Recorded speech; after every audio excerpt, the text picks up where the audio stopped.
আসসালামু আলাইকুম। Diploma in electrical টেকনোলজির শিক্ষার্থীরা, তোমরা যারা অ্যাপ্লাইড মেকানিক্স নিয়ে টেনশনে আছো, আজকের এই ভিডিওটা তোমার জন্য খুবই গুরুত্বপূর্ণ। আমরা সবাই জানি অ্যাপ্লাইড মেকানিক্স এমন একটা সাবজেক্ট যেখানে অল্প ভুলেই ফেল করা যায়।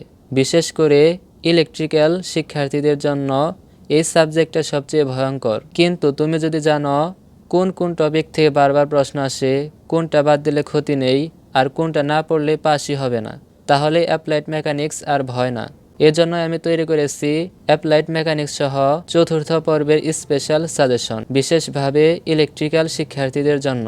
এই সাজেশনে থাকছে 100% কমন হওয়ার সম্ভাবনা। আগের পর্বগুলোর সাজেশন অনুসরণ করে অনেক শিক্ষার্থী ভালো রেজাল্ট করেছে। এই চতুর্থ পর্বেও একই স্ট্র্যাটেজি ফলো করা হয়েছে। এই সাজেশনগুলো আমি খুব অল্প মূল্যে দিচ্ছি যাতে প্রত্যেকটা ইলেকট্রিক্যাল স্টুডেন্ট নিতে পারে। চতুর্থ পর্বের সাজেশন নিতে ভিডিওর ডেসক্রিপশনে দেওয়া নাম্বারে যোগাযোগ করো অথবা কমেন্টে সাজেশন লিখো। দেরি করবে না, কারণ ভালো রেজাল্ট হঠাৎ আসে না, সঠিক গাইডলাইন থেকে আসে। আজকে আমরা আলোচনা করব অ্যাপ্লাইড মেকানিক্স সুপার সাজেশন নিয়ে। এটা তোমরা সম্পূর্ণ ফ্রিতে পাবে, তবে আমাদের শিক্ষার্থীদের জন্য আরও কিছু সুবিধা রয়েছে। যাই হোক, আজকের সাজেশনটি দেখে নাও। আমরা প্রথম অধ্যায় থেকে শুরু করব এবং শেষ অধ্যায় পর্যন্ত যাব ইনশাআল্লাহ।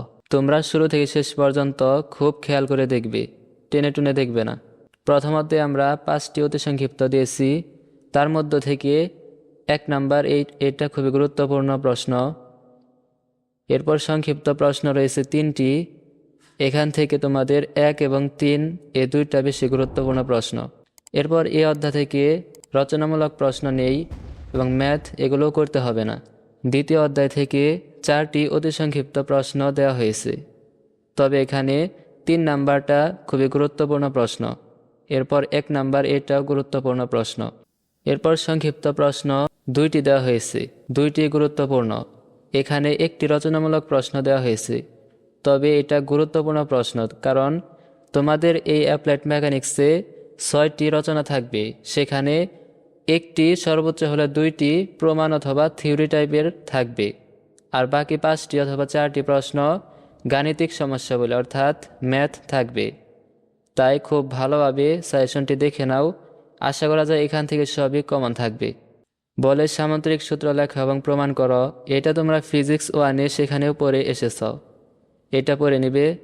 এবং এই অধ্যায় থেকে গাণিতিক সমস্যাবলীগুলো পড়ে নেবে। এই অধ্যায় থেকে একটা ম্যাথ থাকবেই, তবে আমরা যারা সাজেশন নিয়েছি তাদেরকে সমস্যাবলীগুলো দেখিয়ে দিয়েছি। তৃতীয় অধ্যায় থেকে 4টি অতি সংক্ষিপ্ত, যার মধ্যে 1 নাম্বারটা গুরুত্বপূর্ণ প্রশ্ন। সংক্ষিপ্ত প্রশ্ন 2টি দেওয়া হয়েছে, 2 নাম্বারটা বেশি গুরুত্বপূর্ণ প্রশ্ন। এবং এই অধ্যায় থেকেও গাণিতিক সমস্যাবলী পড়তে হবে, কারণ এই তৃতীয় অধ্যায় এবং অষ্টম অধ্যায় এই 2 অধ্যায়ের গাণিতিক সমস্যাবলী সবই একই রকম। 4 নাম্বার অধ্যায় থেকে 1টি অতি সংক্ষিপ্ত, 1টি সংক্ষিপ্ত দেওয়া হয়েছে।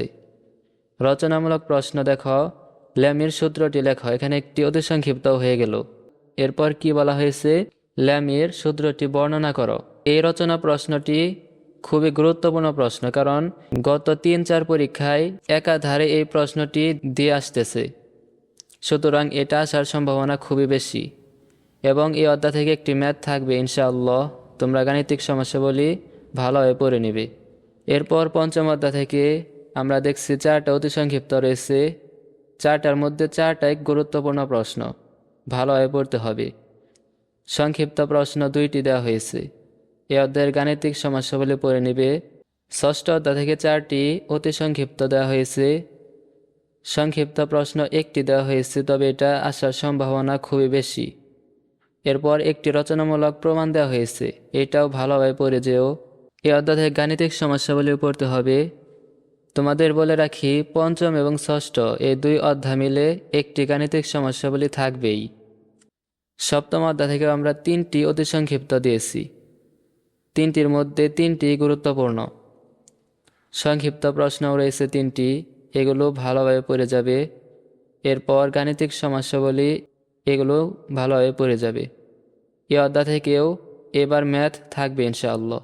অষ্টম অধ্যায় থেকে তোমাদের 4টি অতি সংক্ষিপ্ত, সংক্ষিপ্ত 1টি এবং গাণিতিক সমস্যাবলী। তোমাদের বলেছিলাম তৃতীয় অধ্যায় এবং অষ্টম অধ্যায় এই দুইটা অধ্যায় প্রায় সেম গাণিতিক সমস্যাবলীর জন্য।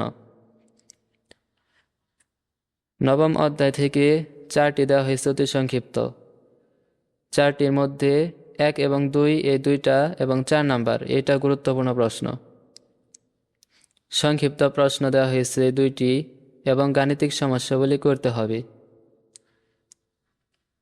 দশম অধ্যায় থেকে আমরা 2টি অতি সংক্ষিপ্ত দিয়েছি, 2টি পড়তে হবে।